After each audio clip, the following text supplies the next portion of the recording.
So in this video, I want to show you how to solve the right triangle problem, finding the remaining two sides of the right triangle if I only know two of the angles. Now, it's kind of obvious that angle C has to be the 90 degrees. And it's given that angle A is 20 degrees. And that means that angle B has to be 70 degrees. Because the two non-right angles of a right triangle have to be complementary, meaning they have to add up to 90. So the only thing that adds to 20 to give me 90 is 70. Now, what I do first is I find the hypotenuse x, and I notice that 10 is adjacent to the angle that I know, and that x is the hypotenuse. So I have to figure out from SOHCAHTOA, when does adjacent and hypotenuse come together? Well, it happens when you have the cosine. Adjacent over hypotenuse. And so I establish the equation, cosine of 20 degrees is equal to 10 over x. Then what we must do is put the cosine of 20 over 1, and this creates a proportion. We are now allowed to switch the positions of cosine 20 and x. So this is actually x over 1 is equal to 10 over cosine 20. I break out the calculator, and when you find a side, for me, you're going to round to the nearest tenth. So I'm just going to say 10.6 centimeters. You got to remember, though, a side is not an angle, so fight the temptation to put a degree symbol up here. You're not finding an angle measure. Only angles can be measured in degrees. The sides have to be either unitless, or they have to be in something like inches, centimeters, meters, feet, something like that, millimeters. So when you're finding a side, round to the nearest tenth. So 10.6 is sufficient. So I'm going to say that my hypotenuse is about 10.6 centimeters. Now this gives me a couple of options open. This actually opens a couple of doors for figuring out y.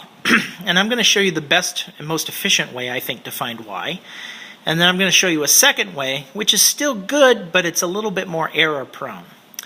So first, I notice that y is opposite of the 20 degrees, and that 10 is adjacent. So therefore, from tangent, I get opposite over adjacent. So I establish the following equation. Tangent of 20 degrees is y over 10. And then I place the tangent of 20 over 1, which creates a proportion. Y is in the numerator, so all I have to do is cross multiply the 10 in front of the tangent 20 and take my calculator. 10 times the tangent of 20 degrees is y, which is approximately 3.6 centimeters. And that is actually the best value for y. But there is another way to approximate y.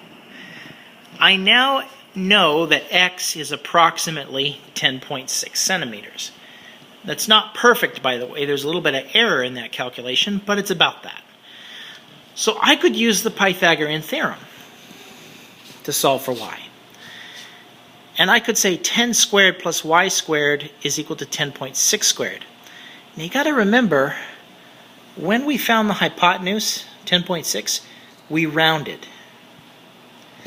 And that means that 10.6 has a little bit of error in it. Not much, but just a little. And whenever you use a number that has a little bit of error in it to find another number, you're going to get a little bit more error. And so what happens is we get 100 plus y squared is equal to 112.36. Y squared is 12.36. Square root both sides and round to the nearest tenth. We get 3.5 centimeters, which is close, but the 3.6 is better, because the 3.6 calculation didn't use any numbers that had errors. The 10 and the 20 came from the diagram. They came from the given. The Pythagorean theorem in this case will give us a little bit more error because we're using a calculated side that's not exact, it's just approximate. And so what happens is this error propagates throughout the calculation. We still get something pretty close, but out of the two methods, using the tangent is better. And I hope this is helpful. This is how you can use SOHCAHTOA to solve a right triangle problem, kind of like this one. God bless you, wherever you are today.